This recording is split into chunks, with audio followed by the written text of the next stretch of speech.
Hello, everyone. My name is Tal, and I'm the Product Marketing Manager at BigVU. And I wanted to welcome you all for today's workshop. Thank you for joining us today. So I just want to note that this workshop will be recorded and available for watching after the live event. So don't you worry about that. And at the end of the presentation, there will be a Q&A session. So all of your questions will be answered. So before we start, just let me know that you're with us today by writing in the chat where you're from and if you know BigVU. And I just want to tell you that today we're going to learn about how video adds profit to your nonprofit. And for this reason, I invited KERRY FINK, is the CEO of TYG Media. And KERRY, the stage is yours. Hello, KERRY. Hello. I hope your day is going quite well, and so exciting to be here, and just really excited to have the opportunity to present a little bit about video, because it really is a great tool, and it's becoming not only a tool but a necessary tool as we go forward. So if it's all right, Tal, I'm going to go ahead and share a screen so that we can go ahead and have a little bit of discussion about our topic today, called Adding Profit to your nonprofit. And so this is really an exciting thing for us to be talking about, because what you're able to do today used to take an entire production studio to be able to accomplish. And so just this cutesy little picture that we begin with was actually a photo that we used for a project called Florida Baptist Credit Union, which was actually a nonprofit credit union here in Florida. And we were looking for some good ideas, but we thought it's also a cute way to think about that. People think about nonprofits as things that we want to be attracted to. And so that's part of our job, is to try to present things in that sort of way. So as we look forward a little bit, I want to share with you just by way of background who we are. So we're an organization called TYG Media. And what we are is a Christian multimedia organization, which means we work on Christian movies, Christian television. We've done a lot on digital platforms. We do a lot on radio. We syndicate to a couple hundred radio stations throughout the United States with a format called Christian FM. But then we also are doing a lot of secular nonprofit work as well, because there's a great demand for that out there. And so a lot of times what we want to do is think of the best ways that we can reach out and share good information. And so that's what we do. And I'm KERRY FINK. And so what we're going to do right now is jump right into what I want to talk about. The topic for today is video adds profit to your nonprofit. And this is actually a still from a movie production that we worked on a few years ago, literally about 10 years ago. And the thing I want you to notice is that our actor is the gentleman on the left side of your screen. And you can see how many people are sitting there behind the camera to make this all work. This is literally a scene of a student walking into a school building, but you see we had to set up all kinds of lighting. We had to have whiteboards to kind of move the lighting around. We had dolly tracks. We had all kinds of things moving. So it took like, I don't know, 8, 10, 12 people that you see even in just in this picture, let alone the director and the other people who were a little bit off camera to make this shot work. So you could tell in olden days, it took a lot of money and a lot of effort to get good shot. This was actually shooting in those days. It was called a red camera, shot in 4K. Now, when you think about it, your smartphone can shoot in 4K. So that's how far things have come in just 10 years. And that's what we want to talk about today. So I want to start by sharing a little bit of a story. There was a popular American holiday movie called It's a Wonderful Life. And in it, the story of George Bailey, his life is kind of taken apart. There's an angel there called Clarence, and you can see in the picture there. And so what has happened is George Bailey has just tried to throw his life away, and the angel saves him. And George Bailey needs $8,000 right now because that's what his trouble is all about. And so George Bailey asks his guardian angel, "Can you give me the $8,000?" And I'm sort of paraphrasing here. He says, "Now, tut-tut, we don't use money where I come from." And so George shoots back to the angel. He says, well, it comes in pretty handy around here, bub. And so that's one of the challenges when we have a nonprofit. I actually tell people, so we have to be some of the best salespeople ever, because we can't do the things that we want to accomplish without the help of others. In fact, that's one of the key things, because basically all we typically have as a product for a nonprofit or a ministry is really most often an intangible. So about the best we can typically do is say, thank you for helping us. Thank you for your generosity. Thank you for doing good in return for their support. So as a nonprofit marketer or as a ministry marketer, and even I know marketing sometimes has an unhappy connotation in nonprofit world or in that kind of way of thinking about it, but yet really you have to have profit in a nonprofit. A lot of times people come to us and say, I'm trying to form an organization. Do I make it a profit or a nonprofit? And I said, really, it doesn't matter unless you're going to come down to who gets whatever's left over at the end of it. If the idea is you're trying to perpetuate it for your community, then by definition, it's a nonprofit because it doesn't accrue to any one person. We're trying to do good. And that's kind of what we're after with everything we're going to talk about today. So remember, a ministry and a nonprofit has to engage to get the resources necessary to accomplish their mission. And that's not an easy thing. Number one, people don't just show up at your doorstep. We work with a lot of nonprofits and they say, oh, don't you guys get like a lot of government grants and things like that help you make it go? And at least here in the United States, sometimes that happens, but actually most of the time it happens through the generosity of corporate donors or individual donors who get behind your vision and help you do the things that you need to do. And so one of the challenges that we have in marketing a nonprofit or a ministry is we have to get the word out. And how do we best do that? It doesn't come for free, or can it? And that's what we're going to talk about as we go through our presentation today. You know, in the olden days, we would tell our story as a nonprofit or a ministry via direct mail. We might find a zip code. We might put postcards out. We might do direct mailing letters. If we had a little bit more money, we might go on television. We might buy some time, either spot time, or we might buy a program. We might choose to go on radio and deliver our message by radio. Maybe by time on a radio station. We would potentially use newspapers or magazines, or depending on what we're trying to do, we could even use billboards. And so think about that, how media was just 12 years ago, because I want you to remember, as we're talking about this little smartphone has only been around since 2008. That's how much all of this is revolutionized in this amount of time. So the old days, you had to think about all these dimensions of media. You had to think about direct mail, television, radio, all these things. Today, it's really this simple.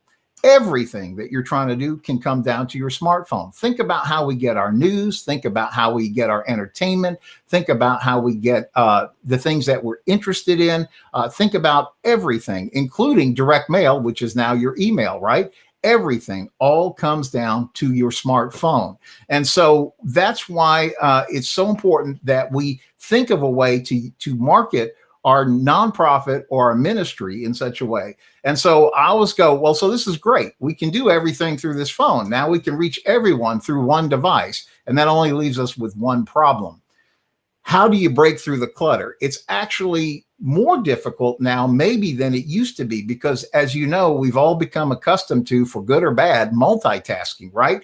Which means at best we're giving part of an ear, part of an eye, part of our attention to something while we're trying to do something else. In fact, we often counsel people who are watching videos or talking to us about video. We say, you know, that's one of the reasons why you want to have captions. It's one of the reasons why you want to have the subtitles. It's one of the reasons why you want to have the lower thirds, because what typically happens, and think about yourself in this, somebody sends you an email, says, oh, you got to watch this. And so it comes from somebody you like. So you click the link and you start to watch it. And what you understand as you start to go through this is that you watch the first 5 or 10 seconds, then you kind of drift away, right? Because you're answering another email, or maybe you're looking at something else that's on your desk or on your screen or on your phone, and you're kind of halfway paying attention, and you'll occasionally glance back at that video. And that's why one of the challenges that we have in being effective marketers for our nonprofit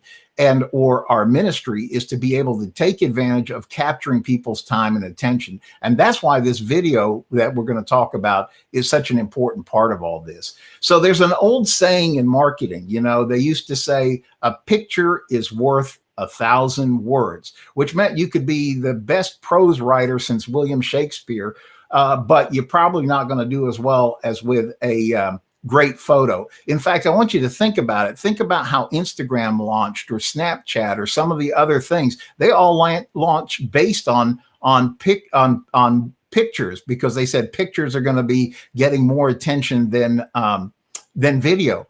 But let's think about where we are today. The old saying is a picture is worth 1,000 words, but today the new saying really is a video is worth 10,000 words, right? Because every single platform that first allowed picture sharing ended up moving to video. I want you to think about it, whether it's the granddaddy of them all, Facebook, or you want to talk about Twitter, or you want to talk about Instagram. Everybody started adding video, and look what's the craze these days. It's like TikTok, which is all about quick videos and things like that. So we have to learn, if we're going to be effective in our marketing of a nonprofit, we have to be effective at getting into the video world.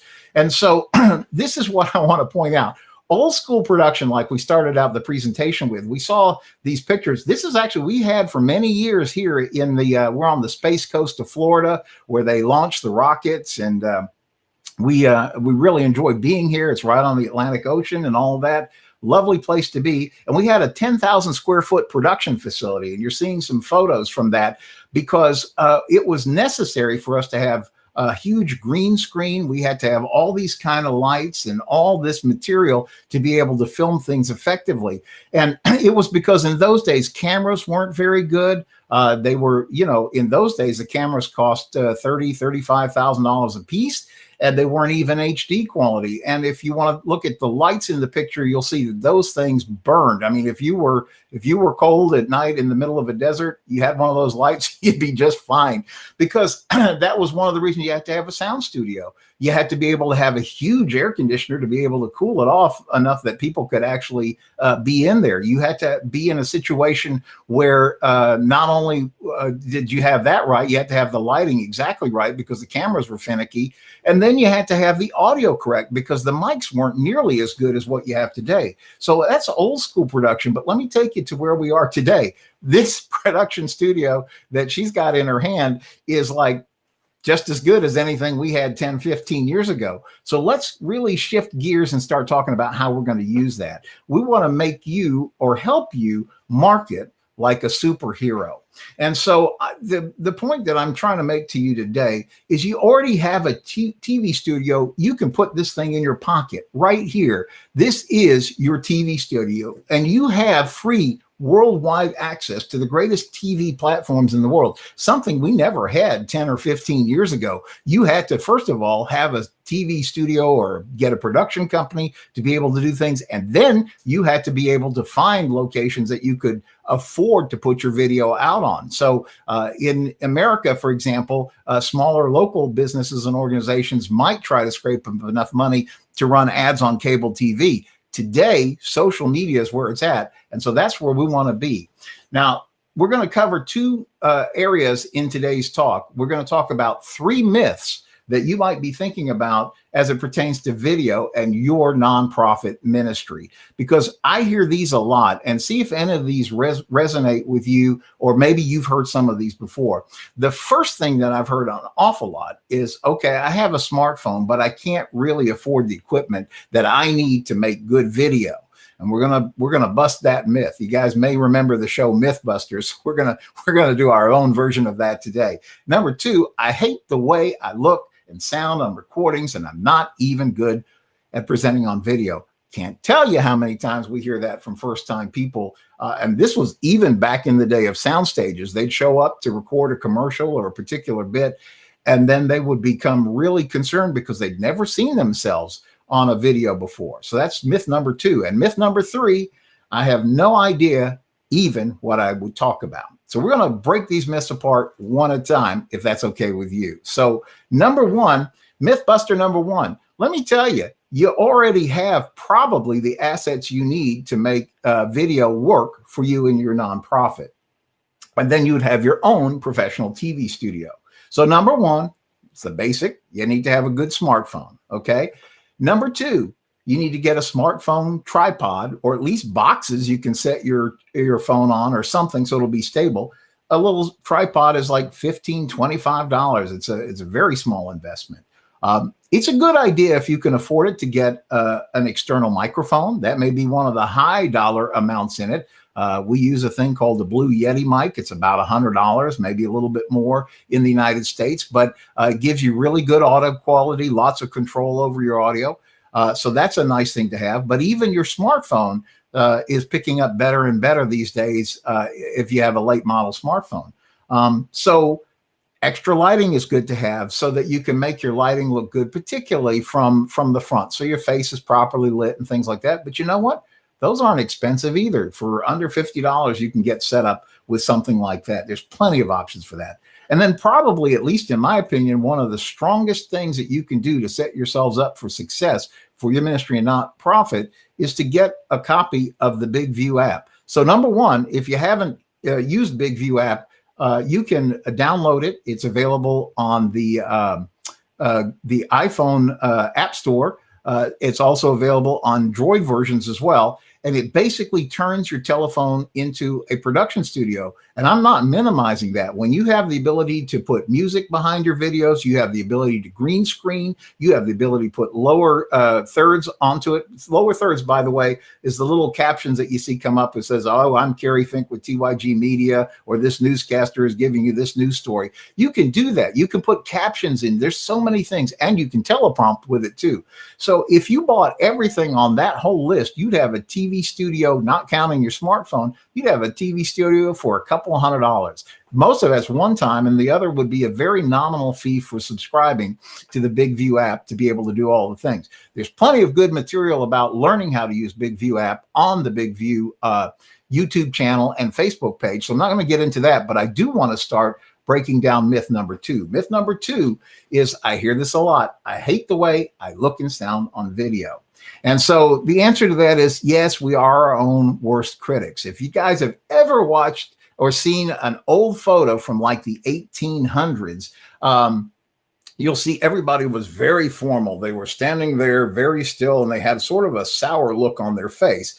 And you know the reason for that was because the cameras weren't very good. They told them to stand very still. They had to collect enough light on the negative and all those kind of things. And people had no idea what they looked like. And I am sure when that person saw their portrait, their film photo from the 1800s, and said, do I really look like that? I can't possibly look like that. And then I want you to think even back to photos from the 50s and 60s, right?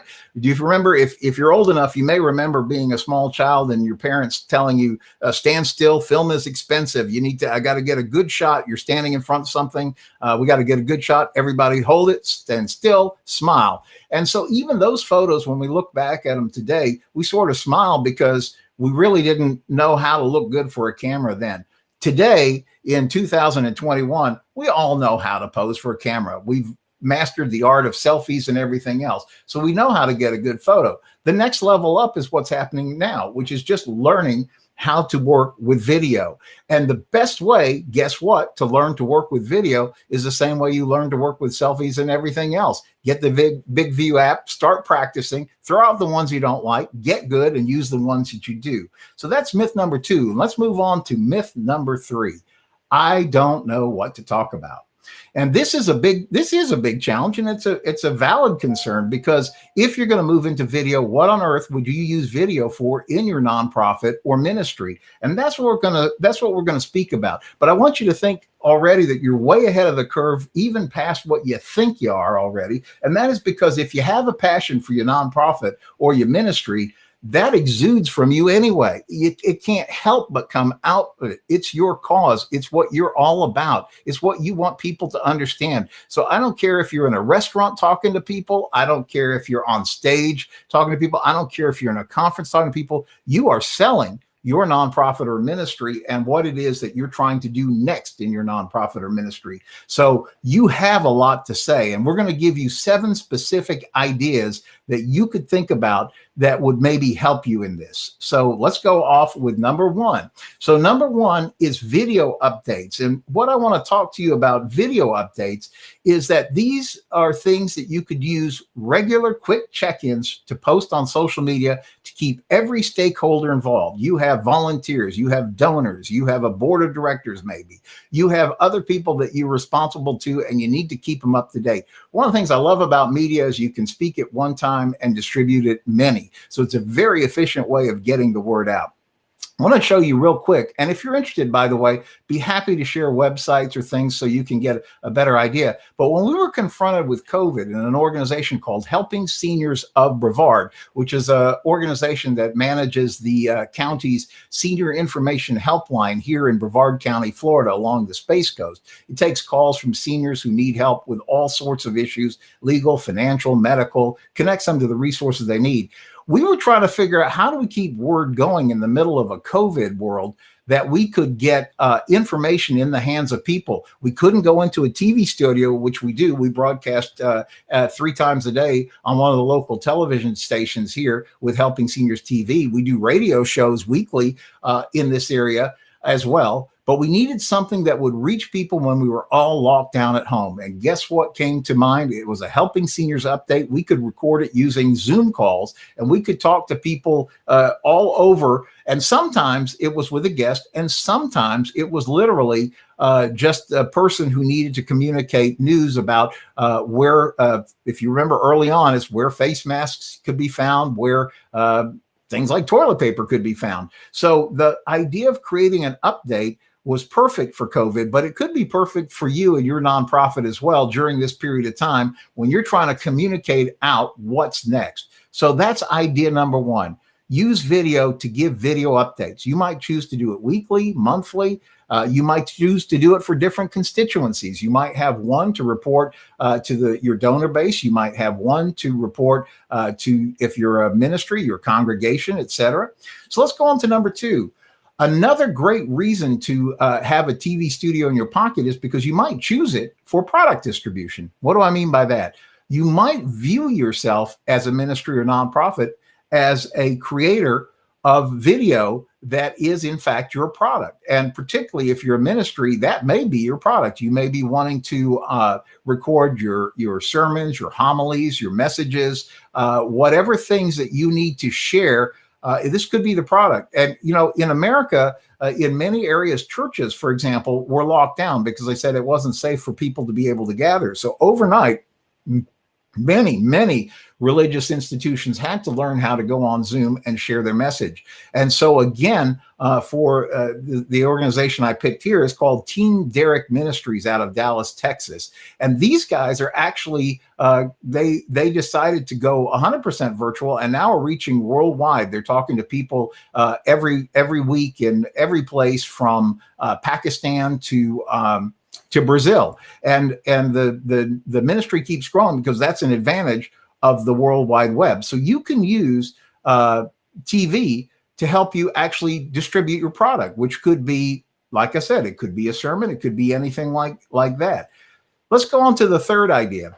The third idea is event promotion. Now, everybody's kind of familiar. This is one of the strengths of social media. You can tell people, say, hey, we're doing this. It's coming up on Saturday. Make a plan to join us there. I think this is really going to be meaningful for you. So the example we chose here was that we chose an event that we did at the Space Coast Fairgrounds. We had a youth concert that was connected when the Space Coast State Fair was here with all the rides and everything else. They had a big stage set up, and so we could invite a lot of people out. So we had Transforming Your City Youth Acceleration, and we used video promos to be able to let folks know to be there on that particular Saturday and enjoy all that was going on there. So a third way to use video is for event promotion. The fourth way to use video is for training and education. And everybody's familiar. This is what we're watching a video for, hopefully right now. Hopefully we're getting training and education if I'm doing my part of this well. But we can use video to reach globally for training and education. That could be whether you're needing to train volunteers, employees, students, and more. And the case study that we picked out for this is a Bible college located on the eastern shore of Maryland called Chesapeake Bible College and Seminary International. And again, this is a school that has people studying literally globally. And again, because of video, they're able to put lessons up that people can access on demand around the globe, regardless of the time zone, regardless of just when it's convenient for them to access. And you know what? It's made what otherwise would be a traditional correspondence college very, very viable in 2021, because now it's able to reach globally using the power of video. So let's go on to number 5. Number 5 is you need to make an impact. So a lot of times we're just starting up. We're trying to get our vision straightened out. We're trying to get the word out there about who we are and why we're trying to make a difference. And so video is a great way to increase followers and build loyalty with stakeholders. And the example we picked for this is an organization that's here in Florida called Dove Bible Club. And what it is an after-school Bible club program where kids are trained or taught about some of the messages of how to live a good life as presented in the Bible. And so in this particular example, Loretta Dozier, who's the president and founder of Dove Bible Club, had to get creative on several different levels. Number one, when they were ready to, then normally they would visit on a school property and have an after school lesson, but as COVID hits, now you have to go to video, and you have to remember, you have to not only talk to kids, but you have to talk to the parents of kids. So again, video lets you hit both audiences. So let's move on to number 6. Point number 6, things you can do to improve your ministry or nonprofit with video. So number 6 is awareness. So there's a little bit of difference between impact. Impact, you're trying to get people to do something particular. Number 6, awareness, means you're trying to get people to notice that you're there. So a project we had the privilege of working together with is Narda Michael Walden. Narda is the person who actually got Whitney Houston's career started. Very famous producer, produced lots and lots and lots of hits. He's worked with Mariah Carey, all the big names, Aretha Franklin, all the big names, Who's Zoomin' Who, all those songs were produced by Narda Michael Walden. And so he had a passion to create something called Narda's Great Gospel Show. And what he wanted to do was take some of the classic gospel songs of all time. And while this is really brand extension for Narda, he needed to let people know that this was important to him and that he wanted to get the word out. So when he redid songs like Oh Happy Day or Come On People Now, Let's Get Together, we needed a way to get that word out. So we were able to do that through videos and things like that, which were basically him telling his story and the people, his musicians, his singers working with him to do that. So awareness is another great opportunity that we have with video for nonprofits. The last and most, almost I would say the most obvious area to use video is for fundraising. And so I'm going to give you 2 real specific examples about this. The Helping Seniors organization that I told you about at the beginning when we were talking about the updates, one of the ways that they finance the operation is through what's called a car raffle. People buy tickets by making a donation into the organization, and at a certain point in time, they pull the tickets and a winner gets a brand new car.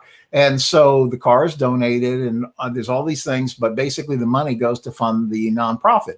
Well, as you can imagine, in traditional years, we would take a car out to a senior expo. We might take it out to a car show with lots of car enthusiasts. We might do all these things that we would want to do in a face-to-face kind of basis, but we couldn't do that in the COVID world. So we had to take everything once again to video. We had lots of testimonials. We had people talking about which car they liked best. We had a Dodge versus Chevy challenge. We tried to do all kinds of things that we could do with video, handheld video. Again, not talking about big production. I'm talking about with handheld video using tools like BigVU production to be able to do that. Another thing is we're in the process right now of working with Dove Bible Club, who I told you about right now, who normally every February has a banquet. So this year it's going to be a virtual banquet, as these things have to go in COVID world. And so in fact, what they've done is partnered with Chick-fil-A, which is a fast food chain over here, who's providing the virtual banquet. So everybody gets a gift card when they buy a banquet ticket